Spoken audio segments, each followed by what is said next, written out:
Duke's paws locked against the frozen ground. Every muscle in his body turned to stone.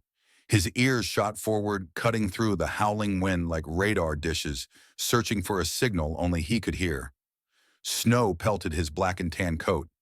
Ice crystals burned the inside of his nose. But the German shepherd did not move, did not blink, did not breathe. Something was wrong. The blizzard screamed across the rural Virginia road, turning the forest into a wall of white. Trees bent like old men under the weight of the storm. Power lines swayed and snapped somewhere in the distance. The temperature had dropped 15 degrees in the last hour alone. But Duke was not afraid of the cold.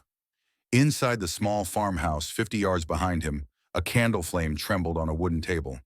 Keandra Williams pressed her newborn son tighter against her chest, watching the shadows dance across the walls.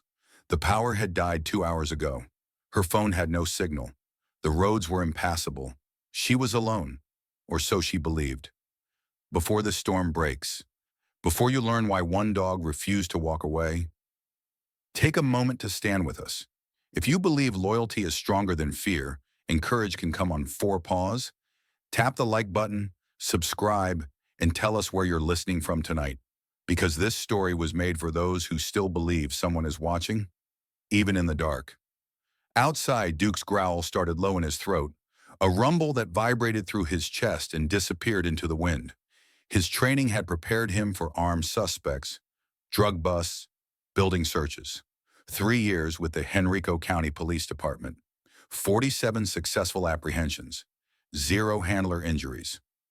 Until that night in October when Officer Lydia Hawk took 3 bullets meant for a hostage. Duke had been 6 feet away, close enough to smell the gunpowder, close enough to hear her last breath. Now he stood guard over Lydia's best friend, a widow, a new mother, a woman who did not know that death was walking through the storm toward her door. Duke's nose twitched. There, mixed with the smell of frozen pine and wet earth. Something metallic.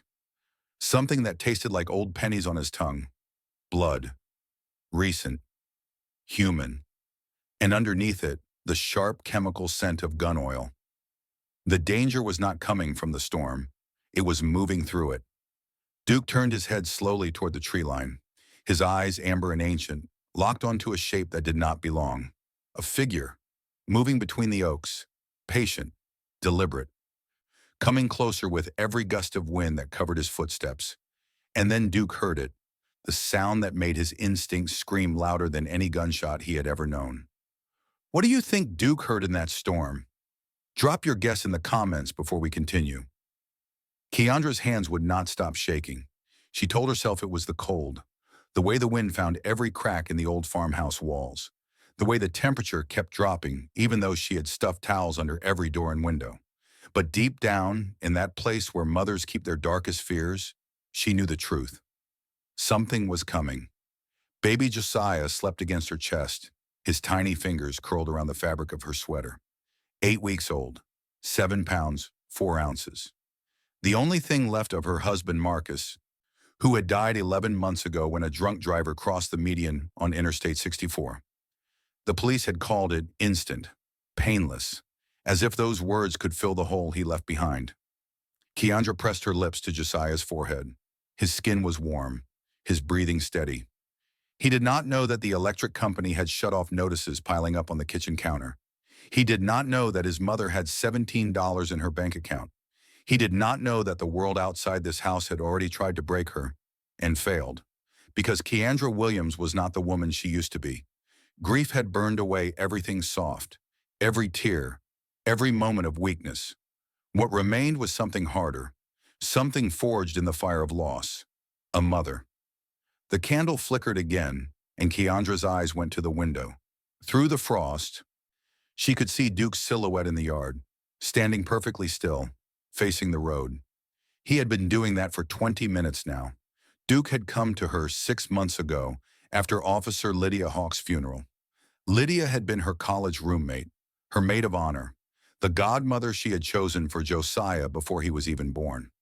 When the department retired Duke early, unable to find another handler he would accept, Keandra had taken him without hesitation.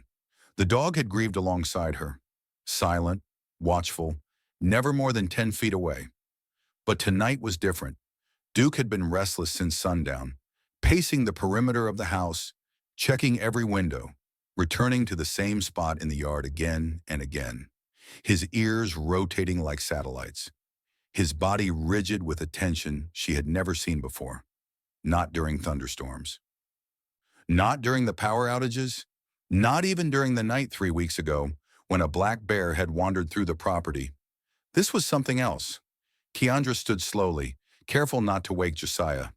She moved to the window, her reflection a ghost in the glass. Outside, the snow fell sideways. The world had become a blur of white and shadow. And then she saw Duke do something that stopped her heart. He lowered his head, bared his teeth, and took one step backward toward the house. In 3 years of police work, Duke had never retreated from anything. Then the candle flame bent sideways, and something knocked at the door. Would you open that door? Tell us what you would do. 3 knocks. Slow, deliberate, patient. Keandra froze in the center of the living room. The sound should have been impossible. The nearest neighbor was 4 miles away. The roads had been closed since noon. No car could make it through drifts that tall. No car. But a man on foot, someone who knew these woods, someone who had been watching and waiting for exactly this kind of night. Josiah stirred against her chest. A small sound. A question in the form of a whimper. The knock came again. Harder this time.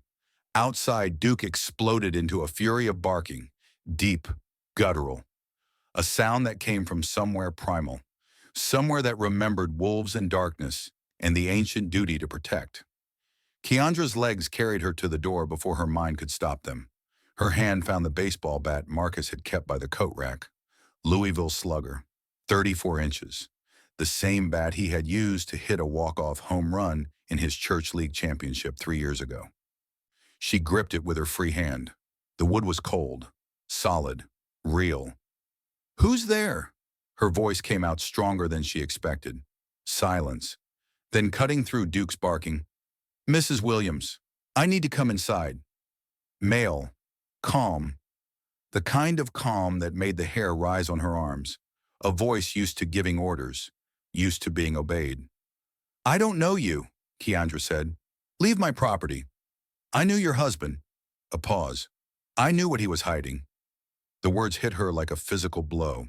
Marcus had been a mechanic, a deacon at Mount Calvary Baptist, a man who cried at sad movies and never raised his voice, even when he was angry. What could he possibly have been hiding? "You have 30 seconds, the voice continued. Then I stopped asking. Duke's barking reached a fever pitch. Keandra heard his claws scraping against the porch steps, heard the growl that vibrated through the walls themselves. She looked through the peephole. The man on her porch was tall, broad-shouldered, a black coat dusted with snow. His face was half hidden by the storm, but she could see his eyes. Gray, cold, empty as a winter sky, and he was smiling. 20 seconds, Mrs. Williams." Keandra stepped back from the door. Her mind raced through options. Back door, blocked by snow. Windows, same problem. Phone, no signal. Neighbors, miles away. She was trapped. The door handle began to turn, slowly, testing the lock. 10 seconds. Duke slammed against the door from the outside. Once, twice. His body weight shaking the frame. Then the lock clicked. The door swung open, and the man called Dominic Caruso stepped into Keandra Williams' life with the patience of someone who had all the time in the world. Duke lunged forward, positioning himself between the intruder and the mother. His teeth gleamed in the candlelight. His growl filled the room like thunder. Dominic looked at the dog, then at Keandra, then at the baby. He smiled at Josiah, and Duke understood with absolute certainty. This man was not here to leave. What would you do if a stranger smiled at your child like that? Comment below. Dominic Caruso did not look like a monster. That was the first thing Keandra noticed. The second thing was how he moved. Fluid, controlled. Every gesture calculated to appear harmless, while radiating an energy that made her skin crawl. He brushed snow from his shoulders, removed his leather gloves one finger at a time, folded them neatly into his coat pocket, all while Duke stood 2 feet away, every muscle coiled to strike. "Beautiful animal," Dominic said. His voice was soft, almost gentle. "Police trained, I assume. Henrico County, if I'm not mistaken. They breed them loyal out there." He knew. He had done his research. "Get out of my house." Keandra raised the bat. Her arms were steady. Her voice did not waver. Dominic's smile widened. "Mrs. Williams, Keandra. May I call you Keandra?" He did not wait for permission. "I've driven a very long way in very poor conditions to have a conversation with you. The least you can do is hear me out." "I said get out." "Your husband," Dominic continued, as if she had not spoken, "worked for a man named Vincent Collier for 6 months in 2019. A mechanic job, off the books, cash only. Vincent runs several businesses in the Richmond area. Import, export." He paused. "Other things." Keandra's grip tightened on the bat. Marcus had taken a second job that year. They had been trying to save for a down payment on this house. He had told her it was with a private client, someone who collected vintage cars. "I don't know what you're talking about." "I think you do. Or you will soon enough." Dominic took a step forward. Duke's growl deepened. "Vincent Collier hid something in one of those cars. Something worth more than this house, this land, and everything in it combined. He trusted your husband to move it. And your husband, God rest his soul, decided to keep it for himself." The room felt smaller suddenly, the walls pressing in. "Marcus would never—" "Marcus was smart," Dominic interrupted. "Smart enough to hide it somewhere even Vincent couldn't find. Smart enough to die before anyone could make him talk." Another step. "The question is whether his widow is smart enough to give me what I came for." Dominic Caruso had been born in Newport News, son of a longshoreman and a waitress.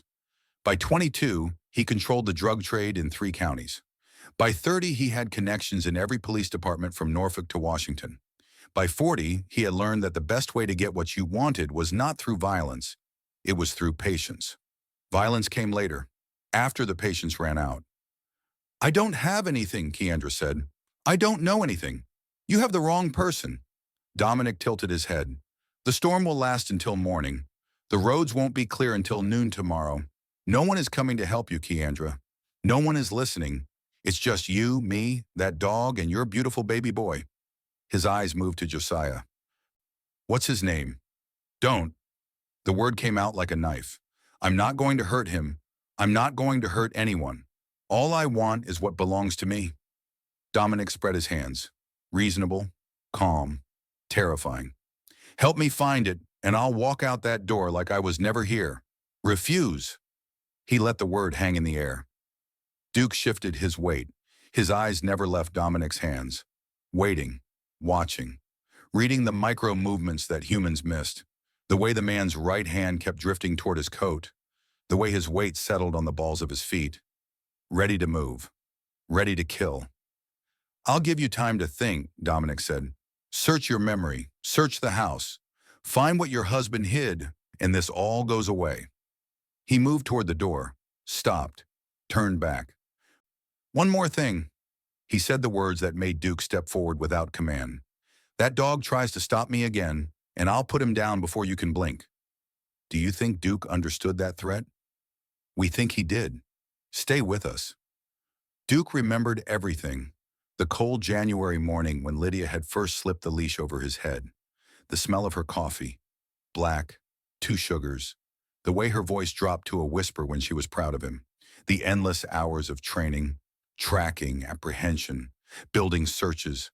The bond that grew between them until he could read her thoughts before she spoke them. He remembered the night she died, the warehouse in Chesterfield, the hostage situation that went wrong, the flash of the muzzle, the sound of her body hitting concrete, the way her hand reached for him one last time before the light left her eyes. He remembered the promise he made in that moment. Never again. Dominic had moved to the far side of the room. He stood by the window now, watching the storm like a man with nowhere else to be. His coat was still on, his right hand still drifting toward whatever was hidden beneath it. Duke positioned himself in the center of the living room. Equal distance between the threat and his family.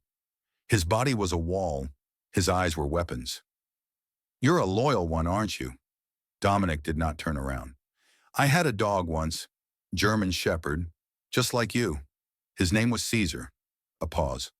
I had to put him down when he got old. Couldn't run anymore. Couldn't protect anything. Just a burden. The words meant nothing to Duke, but the tone did. He had heard that tone before. In the voices of men who hurt others for pleasure. Men who saw the world as something to be conquered and consumed. Men who needed to be stopped. Keandra had not moved from her position near the hallway. The bat was still in her hand. Josiah was awake now, his dark eyes looking around the room with the confused curiosity of an infant who sensed something wrong but could not name it. What exactly do you think my husband took? Her voice was steady, buying time. Dominic turned. Something that belonged to Vincent Collier's grandmother. A piece of jewelry. Specifically a diamond necklace that the old woman smuggled out of Poland in 1942, worth about $2 million on the open market. Worth considerably more to certain collectors. And you think Marcus hid it here? I think your husband was smarter than anyone gave him credit for. Dominic moved away from the window, slow, casual. Vincent looked for 3 years, searched every property Marcus ever visited, every friend, every family member. Then Vincent died of a heart attack, and his operation fell apart. A shrug. I inherited the search. Duke tracked the movement, 3 feet closer to Keandra, his muscles coiled tighter. Why now? Keandra asked. Why tonight? Because I finally found something interesting. Dominic reached into his coat. Duke's growl filled the room, but the man only produced a photograph, worn, creased. He held it up for Keandra to see. It was a picture of Marcus, standing in front of a car, a 1967 Chevrolet Camaro. Black with white racing stripes, the car that was currently sitting under a tarp in the barn behind the house. That car, Dominic said, was the last one Marcus worked on for Vincent, the one he was supposed to deliver, the one that disappeared the night before the drop. Keandra's face went pale. She had thought Marcus bought that car from a friend, a project they would restore together. Something to pass down to their children. A lie. Another lie. I see you understand now. Dominic tucked the photograph away. The necklace is somewhere in that car. In the frame. In the seats. In the engine block. Somewhere your husband thought no one would ever look. He took another step. 2 feet from Keandra now. Duke made his decision. He moved between them. Not attacking. Not yet. But making his position absolutely clear. His body language screaming a message that any trained eye could read. One more step, and I will take you apart. Dominic looked down at the dog. Something flickered in his gray eyes. Not fear, recognition. You know, he said quietly, I've killed a lot of things in my life. Men, women, animals. It never bothered me much. He reached into his coat again. This time the movement was slower, more deliberate. But dogs like you, dogs that would die for someone else, those I almost respect. His hand emerged holding a gun, matty black, suppressor already attached. Duke did not flinch, did not retreat, did not blink. He knew if he moved too early, the baby would die. Outside, the storm went silent, the most dangerous sound of all. What do you think happens next? Comment your prediction before the next chapter drops. The gun was pointed at her baby's head. Keandra felt time stop. The world narrowed to that matte black barrel, that tiny sleeping face, the 3 feet of air between them. I'm going to ask you one more time, Dominic said. His voice had changed. The mask of patience was gone. What remained was something raw, hungry. Where is the necklace? I told you. Keandra's voice cracked. I don't know. Marcus never told me anything about. Then we searched the car. Dominic stepped forward. Together, right now. And if it's not there, we tear this house apart board by board until we find it. Duke's body vibrated with tension. Every fiber screamed attack. But the gun was still aimed at Josiah. One wrong move. One miscalculation. He could not fail again. Fine. Keandra's voice came out stronger than she felt. We'll search the car. But you put that gun away from my son first. Dominic studied her face, looking for weakness, looking for the lie. But Keandra had spent 11 months learning how to survive when everything inside her wanted to collapse. She met his stare without blinking. "The barn," she said. "The car's in the barn. I'll take you there." A smile crept across Dominic's face. "Smart woman. Your husband chose well." He lowered the gun, slightly. "Lead the way." Keandra moved toward the back door. Her mind was racing through options. The barn was 50 yards away, the toolbox by the workbench, the hunting rifle Marcus kept locked in the cabinet, the spare key hidden under the loose floorboard. If she could just get to the rifle. Duke followed her, then Dominic. Three figures moving through the frozen kitchen toward the back door. The baby stirred against Keandra's chest but did not wake. "The dog stays inside," Dominic said. "No." Keandra stopped, turned. "Duke goes where I go. That's not negotiable." For a long moment, no one moved. The wind howled outside. The candle flames danced. Somewhere in the distance, barely audible through the storm, a sound began to grow. Sirens. Dominic's head snapped toward the window. His jaw tightened. "You called someone?" "I don't have a phone signal. You know that." "Then who?" He stopped, listened. The sirens were getting closer. Impossible in this storm.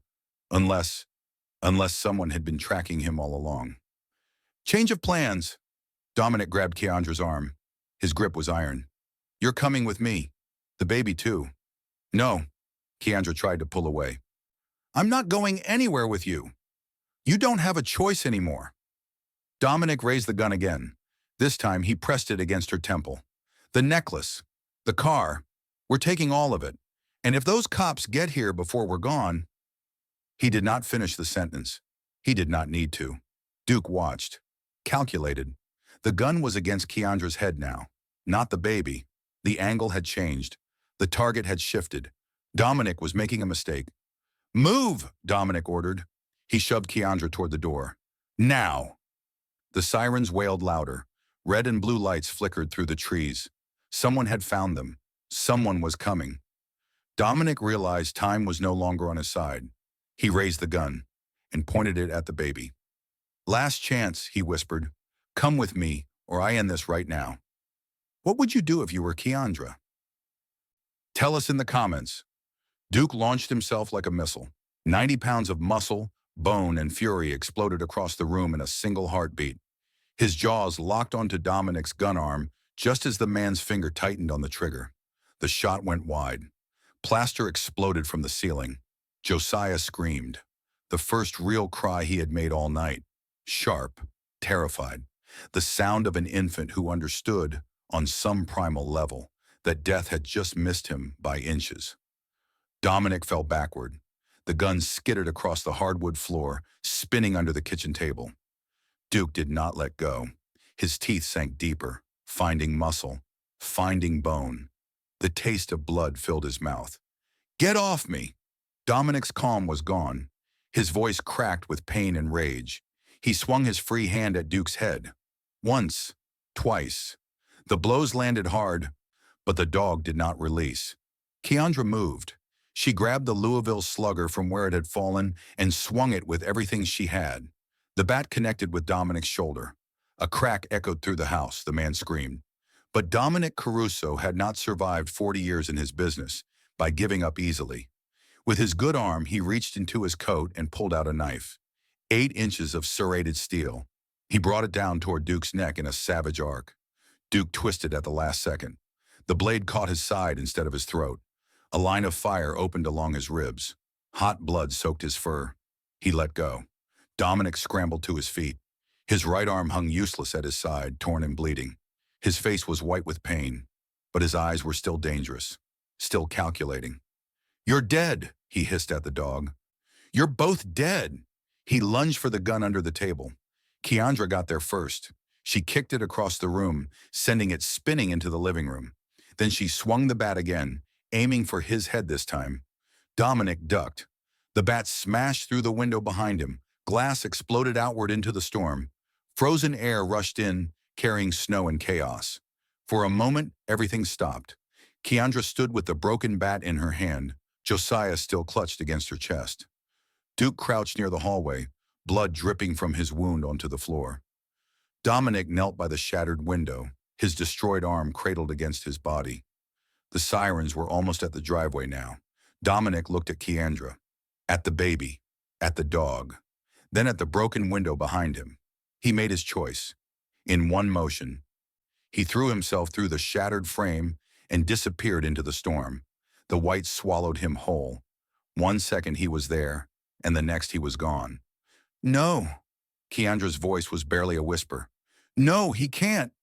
But Duke was already moving. He limped to the window. Blood left a trail behind him. His body was screaming at him to stop, to rest, to let the wound close. But somewhere in the storm, a monster was escaping. A monster who would come back, who would find another night, another storm, another moment of weakness. Duke could not let that happen. He looked back at Keandra. Their eyes met across the wrecked kitchen. For a single heartbeat, something passed between them. An understanding, a farewell, a promise. Then Duke turned and leaped through the window after the man who had threatened his family. The storm took him. And Keandra was left standing in the wreckage, holding her son, praying that she had not just watched her protector run to his death. Come with me. Dominic's voice echoed from somewhere in the white hell outside, and Duke knew this was the final moment. Do you think Duke will catch him? Drop your prediction before the next chapter?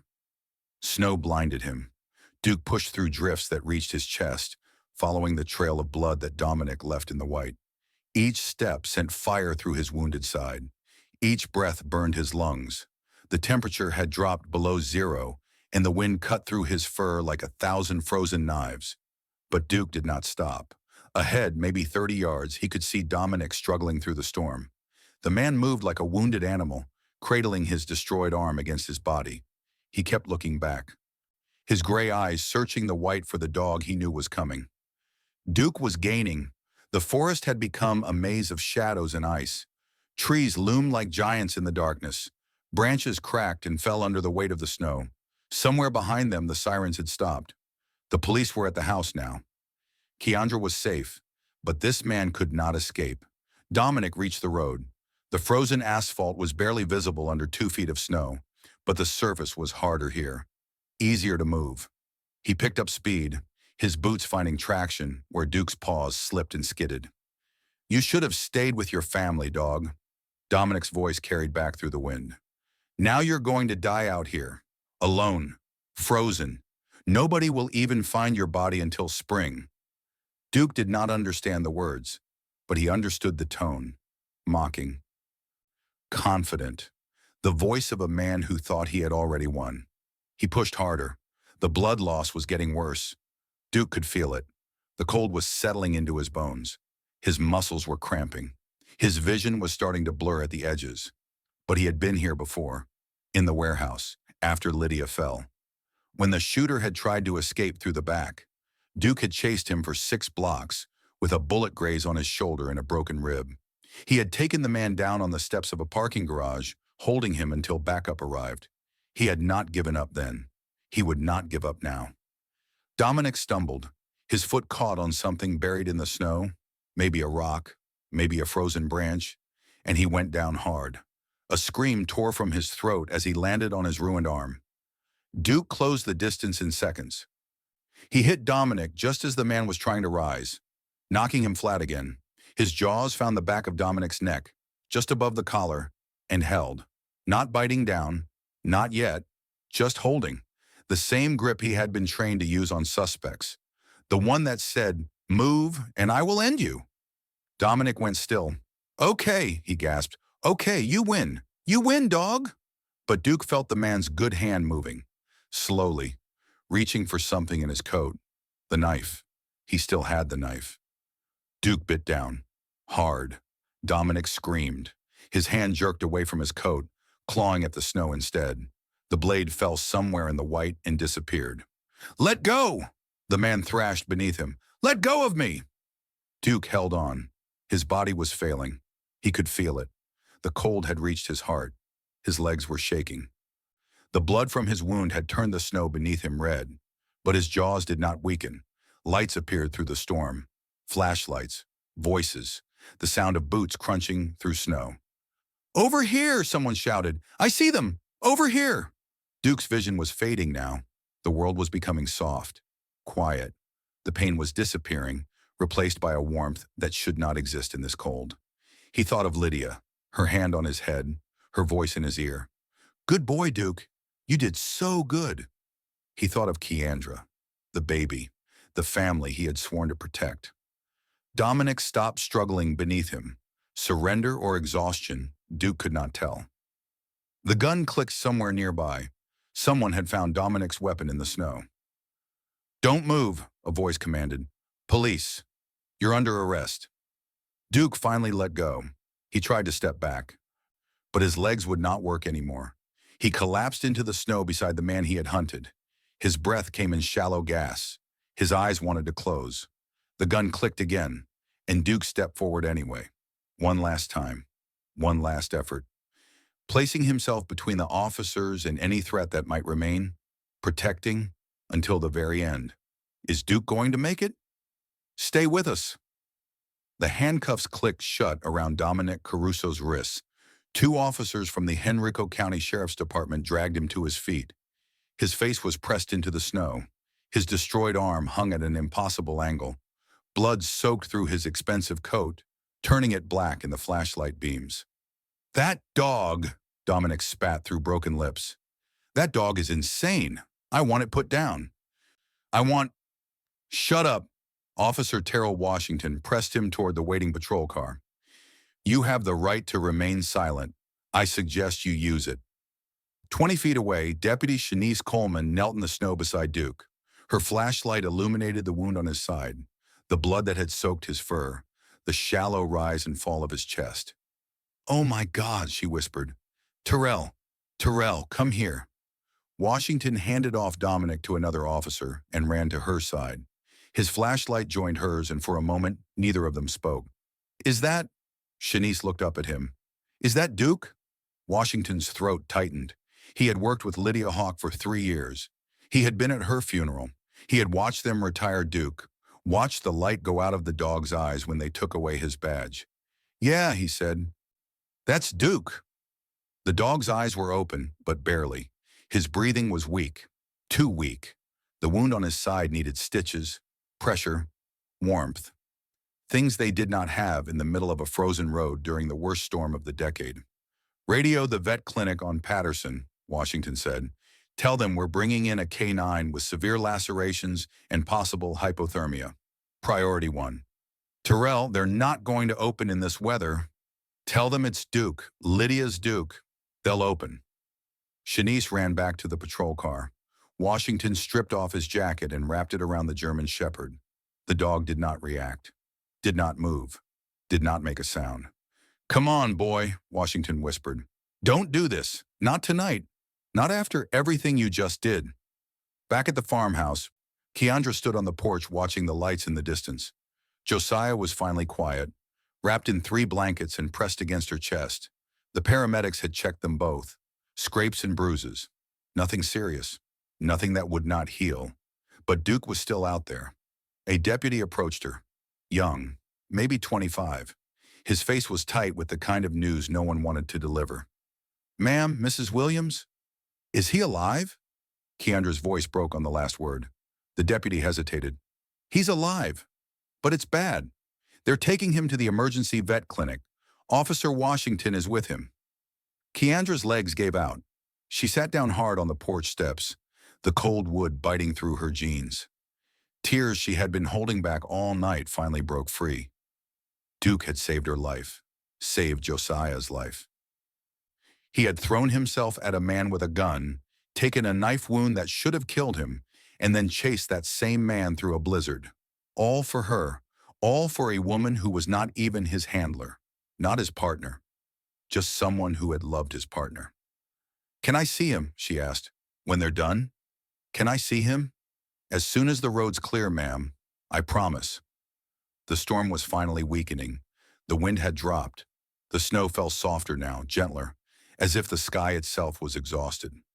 At the veterinary clinic, Dr. Tamara Jenkins worked through the night. 47 stitches, 2 blood transfusions, 6 hours of monitoring while Duke's body fought to warm itself. to heal itself, to survive. Officer Washington never left the waiting room.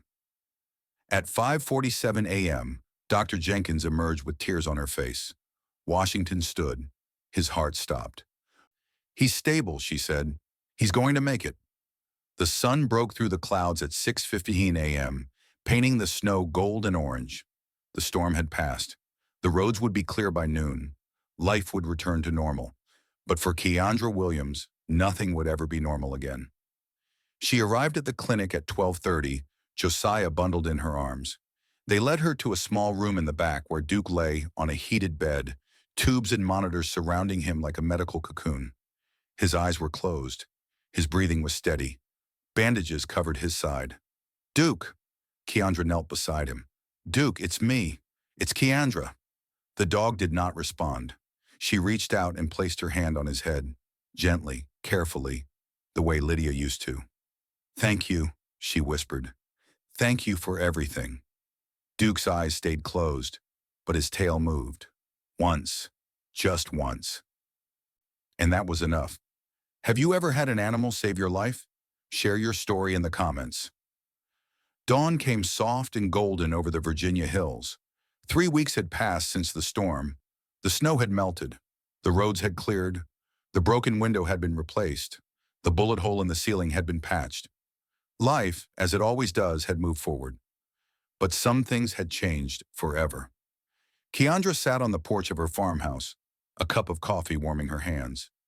Josiah slept in his carrier beside her, growing bigger every day, completely unaware of how close he had come to never growing up at all. And Duke lay at her feet. His wound had healed.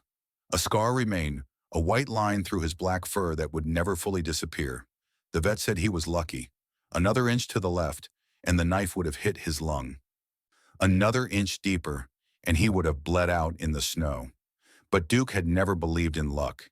He believed in duty, in loyalty, in the bond between a protector and the ones he swore to protect. Dominic Caruso was in federal custody now. The FBI had been looking for him for years, connecting him to crimes in 7 states. The arrest had made national news.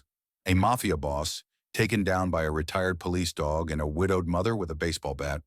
The necklace had been found too, hidden in the gas tank of the 1967 Camaro, exactly where Marcus had put it 6 years ago. $2 million in diamonds, sitting 50 yards from Keandra's kitchen this whole time. She had turned it over to the authorities without hesitation. Some things were worth more than money. A car pulled into the driveway. Officer Terrell Washington stepped out, carrying a cardboard box under his arm. He walked up the porch steps and set the box down in front of Duke. "From the department," he said. "Something we should have given him a long time ago." Keandra opened the box. Inside, resting on a bed of blue velvet, was a medal, gold, engraved, the Henrico County Police Department Medal of Valor. Beneath it was a letter, official, formal, reinstating Duke to active K-9 reserve status with full honors. "He earned it," Washington said quietly. "Lydia would be proud." Keandra's eyes filled with tears. She looked down at Duke, at this dog who had lost his partner, lost his purpose, and still found a way to become a hero again. Duke lifted his head. His amber eyes met hers. And for a moment, Keandra swore she could see Lydia looking back at her, smiling, saying thank you. "You know what Officer Hawk used to say?" Washington asked. "She used to say that dogs like Duke hear things we can't, not just sounds, something deeper. She said they hear when someone needs help, when someone is in danger, when someone is alone in the dark and praying for rescue." He looked at Duke, at the scar on his side, at the gray that was starting to show around his muzzle. "She said the best dogs don't just listen," Washington continued. "They answer." Keandra reached down and placed her hand on Duke's head. He leaned into her touch, his tail sweeping slowly across the porch boards. "He answered," she said. "When no one else could hear me, he answered." Josiah stirred in his carrier. A small sound, a baby's yawn. Duke's ears perked up immediately, swiveling toward the noise, checking, protecting, even now, always. The sun climbed higher over the hills. The last of the snow sparkled in the light. Birds sang in the trees for the first time in weeks. The world was waking up, and on a porch in rural Virginia, A widow, a baby, and a retired police dog sat together in the warmth. A family, forged in storm, bound by loyalty, saved by courage. Sometimes heroes don't wear badges or capes. Sometimes they walk on four paws and listen to the cries no one else can hear. If this story touched your heart, you are not alone. We create stories like this because we believe in the power of loyalty, courage, and the bonds that save us when the world goes dark. If Duke's journey inspired you, do us a favor. Hit that subscribe button. Turn on notifications so you never miss another story. And drop a comment below telling us where you are watching from tonight. Share your thoughts. Share your own stories. You never know who might need to hear them, because somewhere out there, someone is listening, just like Duke. And maybe, just maybe, your words will be the answer they have been waiting for. Thank you for standing with us. Until the next story, stay loyal, stay brave, and remember, even in the darkest storm, heroes are watching.